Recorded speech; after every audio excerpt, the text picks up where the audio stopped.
Bismillahirrahmanirrahim. Assalamualaikum warahmatullahi wabarakatuh. Alhamdulillahi rabbil alamin, wassalatu wassalamu ala asyrafil mursalin wa ala alihi wa sahbihi ajma'in. Subhanaka la ilma lana illa ma 'allamtana innaka antal alimul hakim. Qala rabbi shrah li sadri wa yassir li amri wahlul 'uqdatam min lisani yafqahu qawli. Rabbana iftah bainana wa baina qaumina bil haqqi wa anta khairul fatihin. Shadaqallahul aliyyul azim. Amma ba'du. Kita sambung semula pembacaan kitab kita 40 kisah menarik daripada Al-Quran. Sambung pada kisah yang ke-17. Bismillahirrahmanirrahim. Qala al-muallif rahimahullahu ta'ala wa nafa'ana bi'ulumihi fid darain amin ya rabbal alamin. Qala Allah ta'ala a'udzu billahi minasy syaithanir rajim. وَالَّذِينَ اتَّخَذُوا مَسْجِدًا ضِرَارًا وَكُفْرًا وَتَفْرِيقًا بَيْنَ الْمُؤْمِنِينَ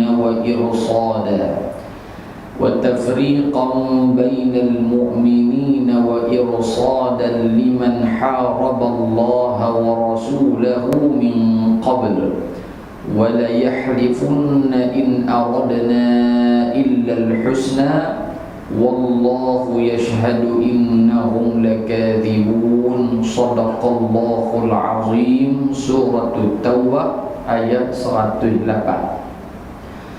Maksudnya, dan di antara orang-orang munafik juga ialah orang-orang yang membina masjid dengan tujuan membahayakan, yakni membahayakan keselamatan orang-orang Islam dan menguatkan keingkaran mereka serta memecah belah perpaduan orang-orang beriman, dan juga untuk dijadikan tempat intipan bagi orang yang telah memerangi Allah dan Rasulnya sebelum itu.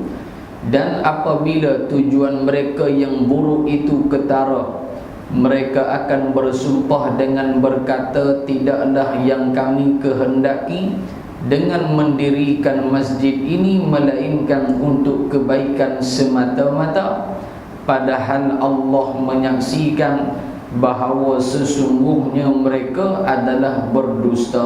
Surah At-Taubah ayat 108. Pada perbahasan kita pada malam ni daripada ayat 107, ayat 107 surah At-Taubah, Allah Subhanahu wa ta'ala nak menceritakan di antara babak-babak awal, di antara ujian-ujian awal yang dihadapi oleh Rasulullah sallallahu alaihi wasallam ketika mana sampai di Madinah, yakni dalam perjalanan hijrah Rasul sallallahu alaihi wasallam. Sebelum Nabi masuk ke kota Madinah, Nabi singgah di satu tempat yang namanya Quba. Situlah. Baik. Kisah di sebalik ayat ini. Ayat ini diturunkan. Jadi asbabun nuzul, sebab turun ayat 107 surah At-Taubah ni, ni sebab dia. Ayat ini diturunkan ketika orang-orang munafik. Apa maksud munafik? Iaitulah izharul iman wa ikhfaul kufri, menzahirkan iman tetapi menyembunyikan kekufuran di dalam hati mereka kepada Allah Subhanahu wa ta'ala. Dia zahir iman dia kata saya pun beriman tak? Saya pun yakin juga dengan Quran pada zahirnya. Hal keadaan hakikat di dalam hati dia, mereka sebenarnya kufur kepada Allah Subhanahu wa ta'ala. Ketika mana Nabi berada di Makkah Al-Mukarramah, Nabi hanya berhadapan dengan dua kelompok, dengan kelompok yang dipanggil kelompok musyrikin sahaja di Mekah. Nah, jadi Nabi walaupun ditekam teruk di Makkah Al-Mukarramah, tetapi Nabi hanya ditekan melalui satu pihak saja, pihak musyrikin saja. Bila Rasulullah mai ke Madinah Al-Munawwarah, Nabi ditekan oleh beberapa pihak. Pihak yang pertama adalah orang-orang musyrikin. Pihak yang kedua daripada kalangan orang Yahudi. Pihak yang ketiga daripada kalangan orang munafik. Maknanya Nabi punya ujian bukan koh lama koh kurang, tapi koh lama koh berat, koh lama koh banyak, koh lama koh teruk. Maka sebab itu Rasulullah sallallahu alaihi wasallam termasuk daripada salah seorang Rasul ulul azmi yang diuji berat oleh Allah Subhanahu wa taala berbanding nabi dan rasul-rasul yang lain. Nah, kalau nak dibandingkan Nabi sallallahu alaihi wasallam dengan Nabi Allah Yaqub punya ujian, berat lagi Nabi Muhammad sallallahu alaihi wasallam. Nak dibandingkan Nabi Muhammad punya ujian dengan Nabi Adam, berat lagi Nabi Muhammad sallallahu alaihi wasallam. Bukan menafikan Nabi dan Rasul lain tak ada ujian, ada juga. Tapi ujian mereka tidaklah seberat dan tidaklah seteruk ujian yang Allah berikan kepada Rasulullah sallallahu alaihi wa ala alihi wa sahbihi wa baraka wasallam. Ayat ini diturunkan ketika orang-orang munafik yang berjumlah seramai 12 orang mendirikan Masjid Dirar, masjid kaum munafik. Tang mana Masjid Dirar ni pada hari ini adalah berbetulan dengan kiblat ataupun mihrab Masjid Quba. Ataupun hari ini tak ada dah Masjid Dirar, dia panggil Matahaf Quba, Museum Quba. Nah, kita habis sembahyang sunat dalam Masjid Quba, lepas tu kita lengkong keluar ke depan, duduk betul dengan mihrab dia. Berbetulan dengan mihrab ada Matahaf, ada Museum Quba. Maka sebelah Museum Quba itu ditanam deretan pokok kurma. Deretan pokok kurma. Maknanya lah ni saya duduk balik mana ni? Belakang saya adalah mihrab Masjid Quba. Saya duduk, maksudnya belakang saya mihrab Masjid Quba. Berdepan dengan saya pintu utama Matahaf Quba, Museum Quba. Maka tang mana tapak Masjid Dirar yang kita duk cara malam ni sebelah dengan Museum Quba, dia tanam senerai, dia tanam sederet pokok kurma. Maka senerai tapak yang ditanam pokok kurma itulah kedudukan Masjid Dirar yang dibenci, yang tidak disukai oleh Allah Subhanahu wa ta'ala. Tujuan mereka siapa? Mereka munafik ni. Tujuan mereka orang munafik mendirikan masjid ini. Masjid mana? Masjid Dirar. Adalah untuk menimbulkan bencana kepada orang-orang mukmin di Masjid Quba. Jadi Nabi SAW daripada Mekah mai ke Madinah, sebelum masuk border Madinah, Nabi singgah di Quba. Nabi sampai pada hari Selasa dan Nabi bermalam di Quba 3 hari 3 malam. Selasa, Rabu, Khamis. Nah, Selasa, Rabu, Khamis. Dan Nabi duduk di Quba adalah di rumah seorang sahabat Rasul sallallahu alaihi wasallam, nama dia Kulthum bin Hidmin radhiyallahu taala anhu wa arda. Di mana kedudukan rumah sahabat yang Nabi menginap 3 hari 3 malam? 2 pandangan yang kita dapat daripada guru-guru kita lah. Nah, yang pertama adalah di mana berdekatan dengan Telaga Iz. Berdekatan dengan Telaga Iz, iaitulah seberang jalan Masjid Quba tu dia ada mazra'ah, dia ada satu kebun kurma, yang dalam kawasan kebun kurma tu ada binaan rumah sahabat Nabi sallallahu alaihi wasallam, iaitulah Kulthum bin Hilmin, dikatakan di situ. Pandangan yang kedua yang kita dapat daripada guru kita, daripada Al-Fadhil Ustaz Abu Zahrah hafizahullah taala. Nah, tuan-tuan buka dalam Facebook dia, Abu Zahrah, Abu Zahrah hafizahullah taala. Beliau mengatakan ketika mana saya jumpa dia di Masjid Quba, saya tanya dia, Ustaz, tang mana tempat yang dikatakan Nabi tidur di rumah sahabat yang namanya Kulthum bin Hidmin radhiyallahu anhu?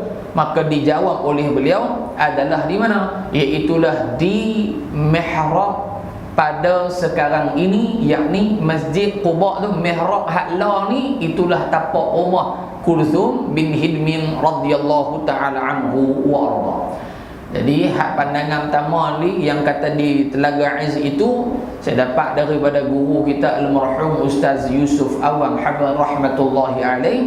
Yang kedua mengatakan daripada Ustaz Abu Zahrah adalah di mihrab Masjid Quba pada hari ini. Tak apalah tuan-tuan, yang penting kita nak abang Nabi tidur di rumah sahabat 3 hari 3 malam, iaitu rumah Kulthum bin Hidmin radhiyallahu taala anhu wa arda.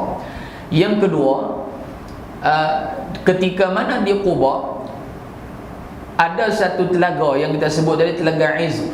Telaga ni pada asal dia orang tak minum air dia, barangkali berbau dan sebagainya. Maka Nabi SAW sampai di situ, sampai situ, dan Nabi SAW ludah dalam telaga tersebut. Izin Allah Subhanahu wa taala, air telaga tu menjadi apa? Air telaga tu jadi boleh minum, jadi bersih berkat ludahan Nabi SAW. Dan pada hari ni orang duk pergi ambil, orang bawa botol pergi ambil tabarruk, mengambil berkat daripada kesan athar telaga yang pernah diludah oleh baginda Nabi Muhammad sallallahu alaihi wa ala alihi wa sahbihi wa baraka wasallam. Dua. Yang ketiga, di Telaga Iz itu awal Nabi sampai, penduduk Quba depa tak cam hak mana Rasulullah sallallahu alaihi wasallam. Depa tak cam. Bila depa tak cam, dulu bukan ada WhatsApp lagu kita tuan-tuan, kan? Rasulullah nak main hantar gambar WhatsApp, tahu dah hak ni muka Rasulullah. Kan? Kita lah ni baru kita tahu, muka apa dia Datuk Siti Nurhaliza contoh, dia duduk Kuala Lumpur, tapi kita tahu muka dia lagu nak pasal orang duk boh dalam Facebook, orang duk boh dalam kita tahu jumpa kat kedai mana, Datuk Siti Nurhaliza misalnya. Tapi zaman tu orang hanya tahu pasal Rasulullah ya, tapi muka dia pun tak tahu muka Nabi mana. Orang kata Nabi segak, Nabi comel, Nabi lagu tu, Nabi lagu ni, tahu benda tu, tapi secara zahir depan mata tak bisa tengok. Bila Nabi sampai di Quba, penduduk Quba semua pakat duk tanya, mana Muhammad, mana Muhammad, pasal Nabi Muhammad main dengan para sahabat. Maka pada ketika itu mereka mendapati ada seorang lelaki yang sedang memayungi Rasulullah dengan kain rida, kain selendang tu. Dia letak atas kepala dia, lepas tu dia main tak atas kepala Nabi pula. Waktu tu Nabi duduk di atas satu batu yang pada hari ini batu tu kekal sehingga ke hari ini menjadi tempat yang orang pergi duduk ambil berkat daripada tempat yang pernah diduduki oleh Rasulullah sallallahu alaihi wasallam. Bila diteduh tu, yang meneduhkan Nabi tu siapa dia? Abu Bakar As-Siddiq radhiyallahu anhu. Bila dia letak atas kepala Nabi, baru orang tahu, hak ni lah Rasulullah Muhammad sallallahu alaihi wa ala alihi wa sahbihi wa baraka wasallam. Settle. Jadi Nabi bina Masjid Quba dan dibantu oleh para sahabat ridwanullah alaihim ajma'in. Dan Masjid Quba ini dibina di atas tanah seorang sahabat yang bernama Amr bin Auf. Amr bin Auf radhiyallahu taala anhu wa arda. Jadi sahabat ni mewakafkan tanah dia tuan-tuan, sampai ke hari ni Masjid Quba orang duk guna masjid tu. Beribu tahun pahala dia duk jalan. Beribu tahun.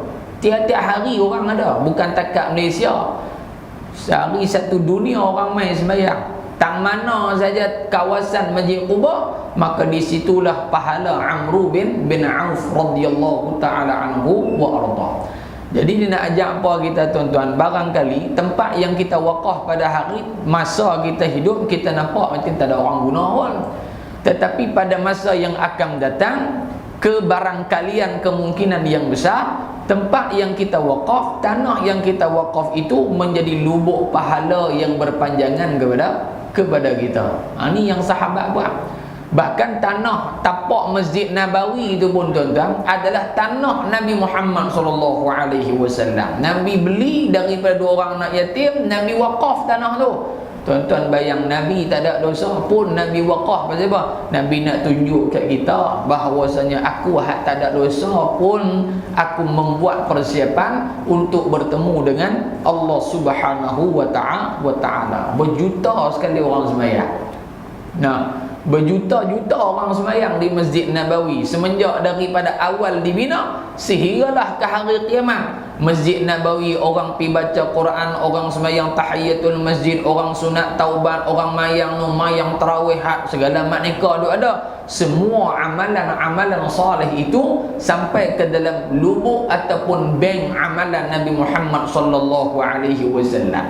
Maka ini di antara kelebihan Rasulullah yang disebutkan oleh Al-Imam Al-Izz Abdussalam dalam kitab dia Bidayatus Sul fi Tafdhil Rasul sallallahu alaihi wasallam. Apa dia? Segala amalan baik yang dilakukan oleh umat akhir zaman, semuanya pahala itu kembali kepada Rasulullah sallallahu alaihi wasallam. Tuan-tuan main duduk dalam surau malam ni, pahala tuan-tuan duduk dalam surau malam ni boleh ke Nabi juga.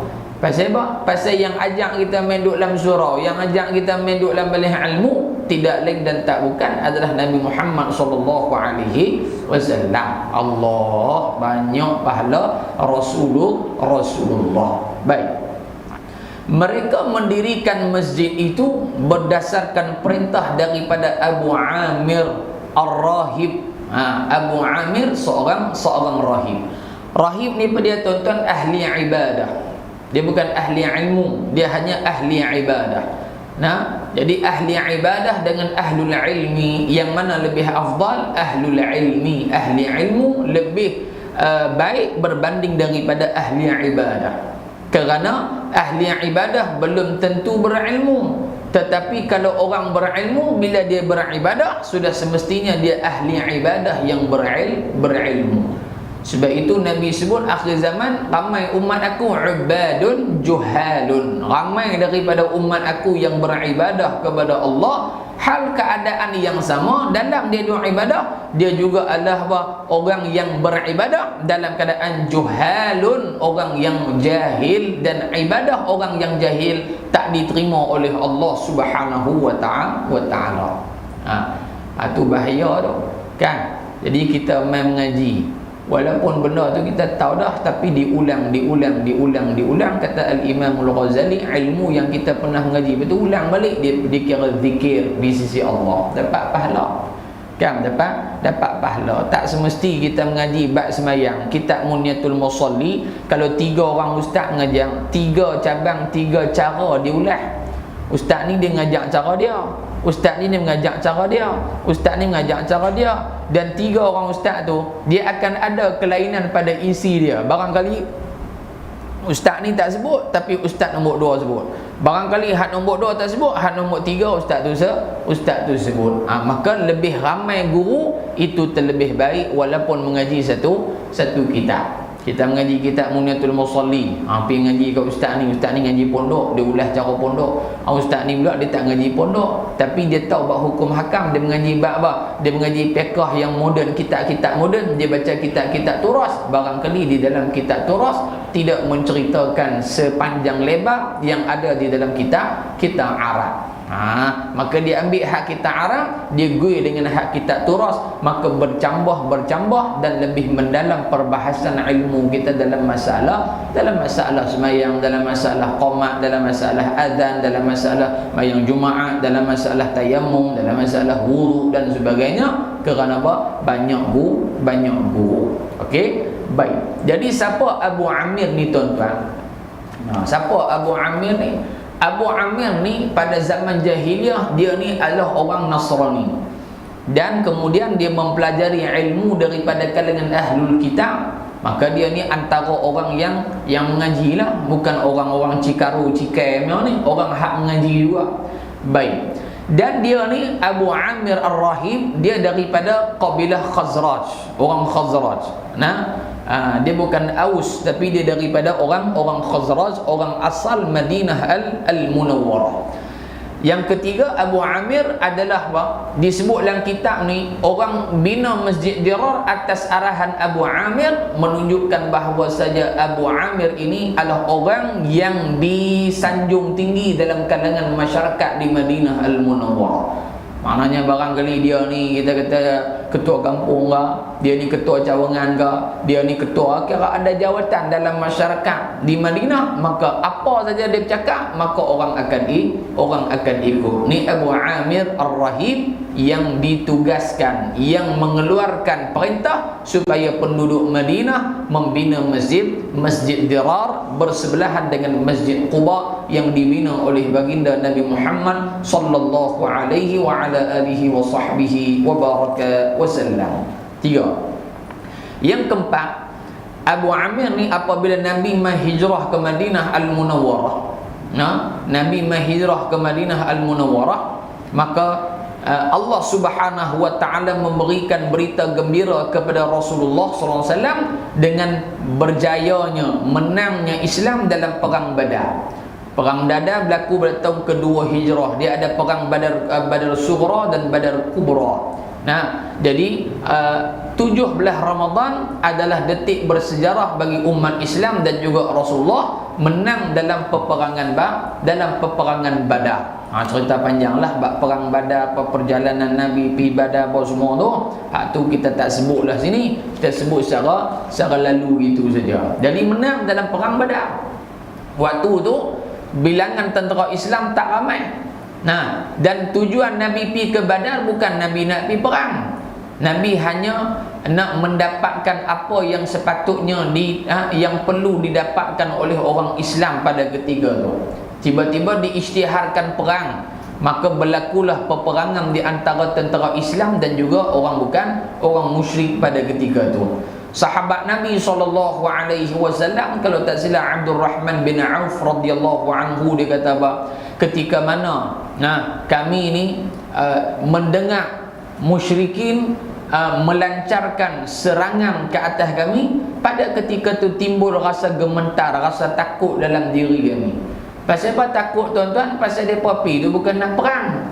Bila pergi bukan nak perang, maka barang pakakah nak perang ni memang tak sedia lah. Ayah nak pergi masjid Matang Jangguih, nak pergi mayang masjid Matang Jangguih. Tiba-tiba jumpa anak di masjid Matang Jangguih. Anak kata, ayah jom naik kata malam ni juga kita nak terbang pergi umrah. Tak kalut kita tuan-tuan. Dengan kain ihram, dengan hak nu, dengan hak ni, dia ajak pergi turis gitu saja misalnya. Ataupun anak kita kata, ayah jom naik kereta, besok kita ada kenduri di rumah Pak Ngah di Kuala Lumpur, ayah naik terus. Kita tanya, ni baju apa? Macam ayah pakai baju tu ya. Jadi guna, tak kelang kabut kita. Maka sahabat Nabi mula tu ni berada di medan perang, situasi perang yang sebenar, bukan PUBG, bukan Mobile Legend. Hak tu mau geng pondan-pondan mah tak jadi. Takat menang dalam Mobile Legend tu tak tentu. Dia kata champion, turun medan perang, nak tengok hang mobile tak menang, legend ke tak legend, jelaslah balik awal. Dah. Tak apalah, tu main dah tu. Tapi janganlah guna alasan menang Mobile Legend perang tembak sana, main Counter Strike ke apa ke. Lepas tu dua abang kata macam dia panglima tentera apa, lieutenant colonel apa, jadi tu. Kan? Jadinya kata Abdul Rahman bin Auf, kami duk on the way nak pi Badar tu, ni demai rasa takut ni. Maka orang kata, dia kata kalau sahabat takut, maknanya sahabat tak gentleman lah. Oi, hang ingat sahabat ni takut lagu hang ke? Nak balik surau lorong gelap buat hang takut? Ni sahabat duk ni medan perang takut. Benda biasalah takut. Dan sahabat bukan para malaikat. Sahabat bukan jin, tak. Sahabat manusia biasa, orang biasa, tapi mereka ni dimuliakan oleh Allah kerana bersahabat duduk dengan Nabi SAW. Awak tentera hak masuk dalam medan perang, dia tak ada rasa takut dia. Muhung lah kita kata. Hatta kalau dia komando ke apa, torpedo ke apa, komodo ke apa, dia akan ada rasa takut. Fitrah manusia, dia akan ada rasa takut. Wala nabluwannakum bi syai'in minal khawf. Ada perasaan takut biasa. Tu dia. Nah, tanya pelakon-pelakon Bollywood, Hollywood, Playwood, Tiger Wood pun semua, depa duk pelakon terjun bangunan tu. Semua bawah buah papan, semua fake semua. Nah, suruhlah siapa-siapa hak berlakon cerita Rainbow tu nama apa dah. Bukan Ustaz Rainbow. Cerita Rainbow tu nama apa tu, dia terjun ni. Kita tengok cerita apa dia Mission Impossible. Boleh pelakon nama? Nama apa dah? Tak tahu Iman. Tak ni. Nama apa Malim pun tak tahu lah. Ada nama dia lebih kurang dia kata orang kok belah ni matang tengah matang poh kan kita tak tahu kan. Dia duduk naik gunung bukit tinggi apa semua tuan-tuan. Hak tu semua main kamera ya. Tanya orang kamera tahu main kamera bawa kereta deras macam Fast Forest 7, Fast Forest 6, Fast Forest 8, 9, 10 apa semua tu duduk belah degang terjun net. Hak tu semua cerita mengarut mah dia main kod kamera bagi laju ya. Tu ya. Kalau suruh dia terjun tu tengok. Tonton tak payah suruh dia naik kereta. Tonton naik motor EFI bang 80 suruh dia terjun atas lebuh raya tengok. Selamat jalan terus kawan tu. Apa dia nama tu hak mati Paul Walker ke apa. Selamat jalan dah kawan tu pun. Kalau suruh dia terjun tu jalan. Jalan kawan tu. Kan? Maknanya apa? Sahabat takut pada tempat dia. Kita takut tak kena tempat. Masuk dalam jamban, duk berasa hantu duk belakang, tak ada pasal apa. Tak kena sangat dah. Nah, main surah, lepas tu buka surah, lepas tu duduk berasa seram. Takut tak? Takut tak ada takut hantu. Takut hantu tak padang. Takut hantu benda tu tak patut takut. Tapi nak abang kata apa? Kita takut bukan seperti mana sahabat takut hak betul pada tempat dia. Nah, perang zaman Nabi bukan perang lagu kita duk kojoh tembak tung gitu. Ni perang face to face, close combat martial art. Dia. Nah, dengan tombak, dengan hak ni face to face, duduk dekat-dekat, siapa cepat dia dapat. Siapa tak cekap selamat jalan. Ni zaman Nabi SAW. Dalam perjalanan tu bila mana sampai di medan Badar ni kata Abdul Rahman bin Auf, Allah Ta'ala hantar mai dia punya tentera dia, makhluk dia yang nama An-Nu'as, mengantuk. Rupanya mengantuk ni satu nikmat. Kalau tak ada mengantuk tuan-tuan, dia tak berasa lah nikmat hidup tu kan. Bila syok, paling syok tidur lah lepas subuh. Hak tu cukup sempoi. Assalamualaikum warahmatullahi wabarakatuh. Kalau boleh berbantai tapi lena api terus melingkup begitu ya. Nikmat apa? Nikmat mengantuk. Nah, mengantuk tu makhluk Allah Ta'ala hantar mai perasaan mengantuk dalam kalangan sahabat yang gementar, yang takut nak perang tadi ni. Apa yang berlaku tuan-tuan? Kata Abdul Rahman bin Auf, kami bila duk mai mengantuk, celek separa mengantuk dia hilang sikit rasa gementar tu. Ni fungsi mengantuk rupanya. Kan? Sebab tu kalau orang mamai dia berjalan dalam hutan orang-orang, tak apa dia tak rasa takut pasal apa? Dia separa sedap. Nah, maka kata Abdul Rahman bin Auf, aku nampak kepala musyrikin ni seorang-seorang piang putih mati. Nampak pedang duduk berjalan cung. Rupanya apa? Allah Ta'ala hantar malaikat Allah Subhanahu wa ta'ala. Ni siapa dia ni? Ni adalah peristiwa awal sebelum adanya masjid Dirar. Ni cerita bab sirah ni panjang lah tuan-tuan kalau nak cerita kan. Tapi tak apalah, kita ringkaskan semampu yang mungkin lah. Kita duk baca ni tadi ni dekat 2 jam kita duk baca buka tulis. Malam ni nak cakap tak sampai sejam pun. Nak tulis 2 jam. Tulis saja 2 jam dah. Nak cakap tak sampai 2 jam tuan-tuan. Mau cakap 2 jam bulan depan kita tak main dah. Dia ni tu ustaz tu betul duk pergi 2 jam. Dia baca 3 jam, kita pula dia main baca kita 3 jam pula. Jenuh lorak itu. Kita nak ambil, nak cerita ya. Supaya kita dapat sikit gambaran. Habis tu. Jadi bila mana menang perang Badar tuan-tuan, Abu Amir ni dia berasa apa? Dia berasa lagi tak puas hati. Dia kata celaka Muhammad menang dah. Maknanya kuasa Muhammad akan lebih besar di Madinah Al-Munawwarah. Dia menang dah perang ni. Maka pada ketika itu Abu Amir daripada Madinah dia pergi mana? Dia lari balik ke Mekah Al-Mukarramah, bertemu dengan apa? Bertemu dengan orang-orang kufar, orang-orang Arab di Mekah dan meniupkan semangat kebencian, semangat apa dia orang panggil, peperangan dalam kalangan mereka supaya apa? Supaya menghalau, mengusir Nabi Muhammad sallallahu alaihi wasallam daripada Madinah Al-Munawwarah. Hasil daripada Muhammad lalu ni akhirnya berlaku siri peperangan yang kedua, berlaku perang Uhud. Ni mangkuk ayu ni punya kerja ni, Abu Amir ni, dia ni yang buat apa? Yang menyebabkan berlakunya perang Uhud. Nah, baik, bila berlaku perang Uhud, Allah Taala uji tentera Islam kalah dalam perang Uhud. Banyak sebab lah. Baik, apa yang kita dapat ambil dalam perang Uhud ni? Abu Amir ni apa dia punya tugas dia? Bukan takat tugas yang mencetuskan perang Uhud. Dalam perang Uhud dia juga buat kerja lain. Dia duk korek lubang, dan ibarat kita kata lubang perangkap. Nampak jalan macam tak ada apa, bila pijak terlebih masuk bawah. Ini kerja Abu Amir, dia yang korek lubang. Nah, bila korek lubang, orang tak nampak perangkap trap dia tu, antara orang yang kena masuk dalam dia punya perangkap dia, yang terjatuh dalam perangkap dia adalah Nabi kita Muhammad sallallahu alaihi wasallam. Nabi jatuh dalam keadaan apa? Nabi jatuh berdarah. Garaham Nabi pada bahagian kanan bawah patah, dan muka Nabi calak luka. Pada ketika tu Nabi cedera parah. Maka antara sahabat Nabi sallallahu alaihi wasallam yang tolong Nabi, kalau tak silap, Abu Talhah. Abu Talhah radhiyallahu ta'ala, Abu Talhah ke sahabat Nabi yang lain. Sahabat Nabi lah yang tolong. Dia angkat Nabi, cempung Nabi keluar, maka bawa Nabi sallallahu alaihi wasallam berada di bawah, berada di belakang gunung Uhud. Nabi cedera pada ketika tu, maka yang mendapatkan rawatan, yang merawat Nabi dalam perang Uhud adalah Sayyidatuna Fatimah Az-Zahra binti Rasulullah sallallahu alaihi wasallam. Nah, dia tuan-tuan pergi ke Bukit Uhud, kita duduk pusing ke depan tu ya. Balik belakang rumah orang tu dia ada tempat yang Nabi dibawa oleh sahabat untuk selamatkan diri. Nabi dapatkan rawatan daripada Fatimah. Maka pada ketika itu para sahabat bila dengar kata Nabi jatuh dalam lubang, berita palsu sudah sampai. Dia kata Nabi Muhammad mati ya.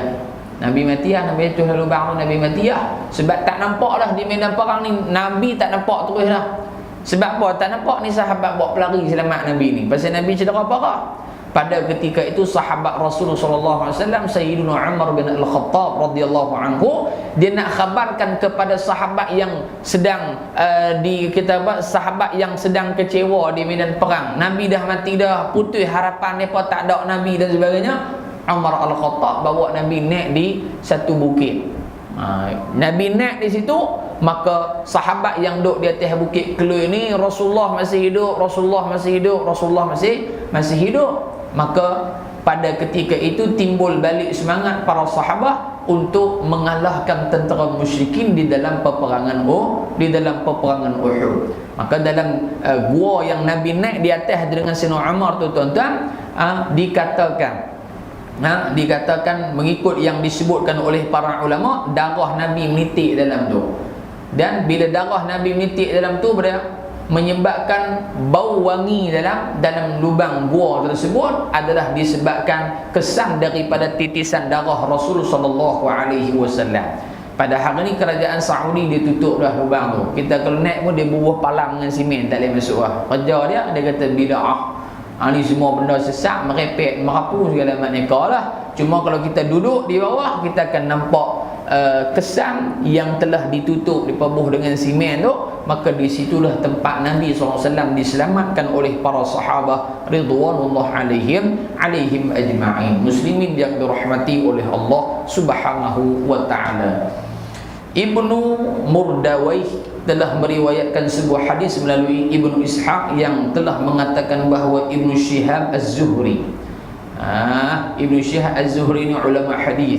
Kalau kita baca dalam kitab-kitab hadis, antara nama yang selalu ada dalam sanad hadis adalah Aniz-Zuhri, iaitu Ibnu Syihab Az-Zuhri radhiyallahu taala anhu wa arda, telah menceritakan daripada Ibnu Ukaimah Al-Laythi, daripada anak saudaranya sendiri iaitulah Abu Raham Al-Ghifari, bahawa Ibnu Ukaimah pernah mendengar Ibnu Muqayyimah pernah mendengar Abu Raham yang termasuk di antara orang yang berbai'ah di bawah pohon kepada Nabi SAW. Bai'ah apa ni? Bawah pokok ni Bai'atul Radwan. Di mana? Di Hudaybiyah tahun ke-6 Hijrah. Tahun ke-6 Hijrah berlakunya Bai'atul Radwan di antara para sahabat dengan Nabi SAW. Seseorang yang telah mendirikan masjid Dirar datang menghadap kepada Nabi SAW. Kata sahabat ni, salah seorang daripada 12 orang yang buat masjid Dirar, dia mai jumpa Nabi SAW, yang pada masa itu sedang bersiap-siap untuk berangkat ke Tabuk. Waktu tu Nabi duk bersiap nak pergi ke mana? Nak pergi ke Tabuk. Tabuk ni di antara tempat yang Nabi sampai, dan perang Tabuk berlaku pada as-saif, pada musim panas yang bersangatan. Disebutkan juga oleh Imam Muslim dalam kitab dia, sahih dia, menyatakan peperangan yang paling jauh Nabi pernah sampai perang Tabuk tu paling jauh, 600 lebih kilometer perjalanan. Nabi berjalan kaki bersama dengan para sahabat ridwanullah alaihim ajma'in. Ini perang Tabuk, dan perang Tabuk adalah perang yang terakhir disertai oleh Rasul sallallahu alaihi wasallam. Kemudian dia berkata, dia siapa? Dia hak buat masjid tu. Wahai Rasulullah, nampak tuan-tuan, padahal dia buat masjid tu, tapi bila dia duduk depan Nabi SAW, dia seolah-olah dia menyatakan dia beriman dengan Nabi. Dia kata, ya Rasulullah, wahai pesuruh Allah. Ini sifat orang munafik. Sebab tu dalam Quran kita buka surah Al-Baqarah. 5 ayat hak awal tu cerita sifat orang beriman. 2 ayat 6, 7 sifat orang-orang yang kufur, yang kafir. Innal ladzina kafaru sawa'un 'alaihim a anzartahum am lam tunzirhum la yu'minun. Khatamallahu 'ala qulubihim wa 'ala sam'ihim wa 'ala absarihim ghishawatun wa lahum 'adzabun 'azim. Ini 2 ayat ni 6, 7 sifat orang kafir. Lepas tu ayat wa minan nasi man yaqulu amanna billahi wa bil yaumil akhir wa ma hum bimu'minin, sampailah bawah wa idza qila lahum wa idza laqul ladina amanu qalu amanna wa idza khalu ila syayatinihim qalu inna ma'akum innama nahnu mustahzi'un Allahu yastahzi'u bihim wa yamudduhum fi tughyanihim ya'mahun ulaika alladhina ishtaru ad-dalalata bil huda fama rabihat tijaratuhum wa ma kanu muhtadin. Mula pada ayat 8 sampailah ayat ke bawah, semua sifat orang munafik belaka. Apa hikmah Allah Ta'ala sebut sifat orang munafik lebih banyak pada sifat orang kafir? Kerana kata para ulama nak menunjukkan orang kafir bahaya, tetapi yang lebih bahaya adalah orang-orang munafik lebih bahaya daripada orang kafir. Orang kafir kita tahu lah, dia sembah tokong, dia sembah anu, dia sembah ni, tapi orang munafik dia sembahyang lagu kita, dia pergi haji lagu kita, tapi dalam diri dia, dalam hati dia tidak beriman kepada Allah Subhanahu wa Ta'ala, tak beriman pada Allah Subhanahu wa Ta'ala. Muslimat duduk di luar bombi kan, dia duduk di rumah, dia tak main Covid Omicron. Sesungguhnya kami telah mendirikan sebuah masjid yang kami peruntukkan buat orang-orang sakit dan juga orang-orang miskin, sebagai tempat perlindungan mereka pada musim sejuk yang selalu hujan. Oleh itu kami mengharapkan agar kamu wahai Rasulullah datang berkunjung kepada kami ni tang mana ni, kepada Masjid Dirar dan salat di masjid kami. Nabi menjawab, sesungguhnya sekarang aku hendak berangkat, jika aku kembali maka insya-Allah aku akan berkunjung ke sana untuk mendirikan salat di masjid kamu itu. Nabi kata tak apa, nanti balik pada Tabuk kupi mayang di masjid Quba. Ni yang disebutkan oleh Nabi SAW. Dan kalau kita perhati dalam ayat ni tuan-tuan, Allah Ta'ala sebut walladzina ittakhadhu masjidan diraran wa kufra. Iaitu dia Allah Ta'ala sebut, dan di antara orang-orang munafik itu ada orang-orang yang mendirikan masjid dirar untuk menimbulkan kemudaratan pada orang mukmin dan kekufuran. Baik. Tadi di awal tadi ni dia sebut 12 orang dalam kitab ni. Dia sebut 12 orang munafik yang membina masjid dirar. Siapa 12 orang tu tuan-tuan? 12 orang tu siapa? yang disebutkan oleh ulama-ulama kita.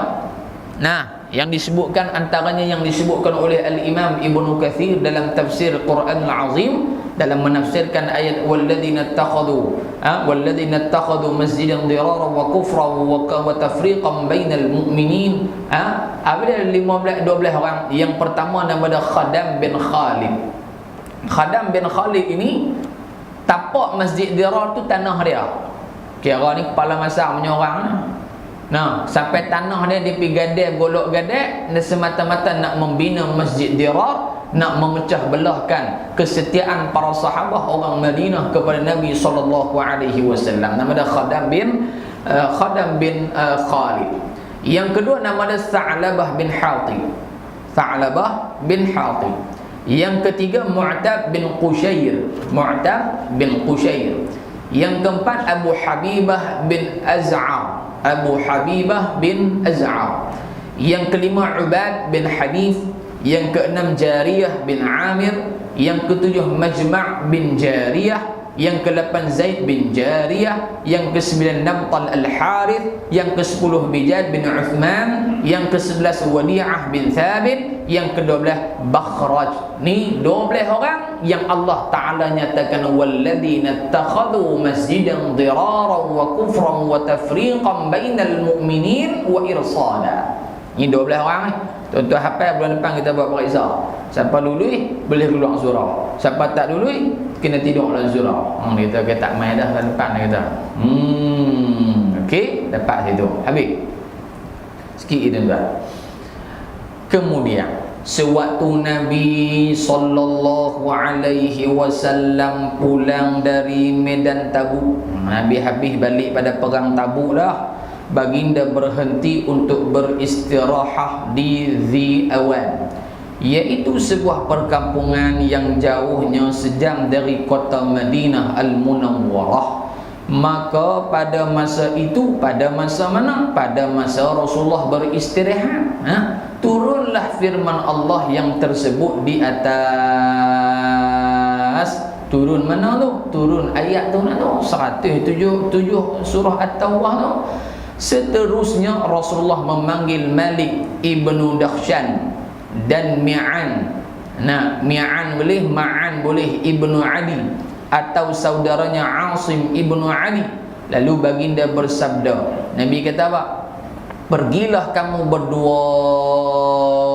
Siapa kamu berdua ni? Dalam riwayat Ibnu Katsir dia kata Malik ibnu Dakhshan dan juga Mi'an ibnu Adi. Merujuk pada dua orang ni. Nabi kata, wahai Malik, wahai Asim, pilah kamu ke mana? Pergilah kamu berdua ke masjid yang para pemiliknya telah berbuat aniaya itu, kemudian robohkanlah masjid itu. Dalam riwayat yang lain Imam Ibnu Katsir sebut intaliqa ila hadzal masjid zalimi ahluhu fahdimahu wa harriqahu. Nabi kata hangpa pi masjid tu, masjid orang-orang hak buat zalim, orang munafik ni, papi buat apa? Nabi kata fahdimahu, runtuh masjid dia. Jahanam bang masjid dia. Kemudian waharriqahu, dan apa? Dan Nabi kata waharriqahu, dan bakar masjid tu. Bakar masjid Dirar. Pasal apa? Ini adalah perintah daripada Allah Subhanahu wa ta'ala. Baik. Lalu mereka berdua, tu dia, mereka berdua pergi melakukan apa yang telah diperintahkan kepada mereka. Sebelum mereka buat tu apa hak jadi tuan-tuan? Sebelum mereka buat tu, mereka main balik. Nabi berehat di tempat Ziyawan tadi ni. Nabi kata, wahai Malik ibnu Dakhshan, wahai Asim ibnu Adi, apa pi bakar, pi runtuh bang. Maka dalam perjalanan sebelum sampai ke Masjid Quba tu tuan-tuan, mereka sampai di satu kampung, nama dia kampung Bani Salim bin Auf. Kampung Bani Salim bin Auf ni ramai hak duduk di dalam kampung kampung Bani Salim bin Auf ni, ramai dalam kampung tu kena bau-bau macam adik-beradik dengan apa? Adik-beradik dengan Malik ibnu Dakhshan. Adik-beradik kepada Malik ibnu Dakhshan. Sampai tahun tu Malik kata apa? Wahai Asim, hang tunggu sat. Tunggu Ustaz. Aku nak masuk dalam kampung aku nak pergi ambil api. Bukan pergi cucuh api. Cucuh api lain tau. Aku nak pergi ambil api. Apa yang dia buat tuan-tuan? Dia pergi masuk dalam kampung tadi ni, Bani Salim bin Auf. Dia ambil pelepah kurma, dia bakar pelepah kurma tu, tarik keluar mai. Maka pada ketika itu sampai di masjid Dirar, depa perubah, depa bakar masjid Dirar seperti mana yang disuruh oleh Nabi Muhammad sallallahu alaihi wasallam. Ketika itu juga Allah Subhanahu wa taala menurunkan firman-Nya yang bermaksud janganlah kamu bersolat di dalam masjid itu selama-lamanya. Ayat surah At-Taubah. Ayat dia bunyi mana? La taqum fihi abada la masjidun ussisa 'ala at-taqwa min awwal yawmin ahaqqu an taquma fihi rijalun yuhibbuna an yattahharu wallahu yuhibbul mutahhirin. Afaman assasa bunyanahu ala taqwa minallahi wa ridwan khairun amman assasa bunyanahu ala shafa jurufin harin fanhara bih fi nari jahannam wallahu la yahdil qaumadh zalimin. Sadaqallahul aliyyul azim. Allah Ta'ala kata la taqum fihi abada. Wahai Muhammad, wahai sahabat Muhammad, jangan sembahyang dalam masjid itu selama-lamanya. Maknanya haram. Allah tak bagi, larang terus. Tak boleh bayar dalam masjid tu. Baik. Kemudian mereka menjadikan tapak masjid itu sebagai tempat pembuangan najis. Nabi SAW pernah bersabda di dalam hadis, tanda-tanda munafik itu ada 3. Apabila dia bercakap, dia berbohong. Apabila dia berjanji, dia tidak menepati janji. Dan apabila dia diberi amanah, dia mengkhianati amanah tersebut. Semoga Allah Subhanahu wa ta'ala kita semua terhindar dari sifat-sifat munafik. Amin ya rabbal alamin. Dalam ini kita dah sebutlah tafsir ayat 108 surah At-Taubah tu. Ada lah, nanti kita sambung keledang, kita sambung ke depan lah. Tengok tuan-tuan mungkin tak sabar nak pergi ke Kuba ni, nak pergi tengok masjid Dirar ke mana, kita tahu. Lalu tak ada masjid Dirar tu. Mereka tanam apa? Mereka tanam pokok bunga, mereka tanam buat kolam dan macam-macam lagi yang berdekatan dengan kawasan masjid Dirar. Cuma kita bicara hari ni, abang kata apa? Betapa liciknya orang-orang munafik sehingga kan mereka boleh buat apa saja. Masjid boleh buat, hak penting kami boleh peleceh, kami boleh merosakkan masyarakat Islam yang berpegang kuat dengan agama yang dibawa oleh Nabi kita Muhammad sallallahu alaihi wa ala alihi wa sahbihi wa baraka wa sallam. Wallahu a'lam wa a'la bis-shawab. Subhanakallahumma wa bihamdika asyhadu an la ilaha illa anta nastaghfiruka wa natubu ilaik. Bismillahirrahmanirrahim. Wal 'ashr innal insana lafi khusr illa alladhina amanu wa 'amilus solihati wa tawassaw bil haqqi wa tawassaw bis sabr. Wa sallallahu ala sayyidina Muhammad walhamdulillahi rabbil alamin. Assalamu alaikum warahmatullahi wabarakatuh.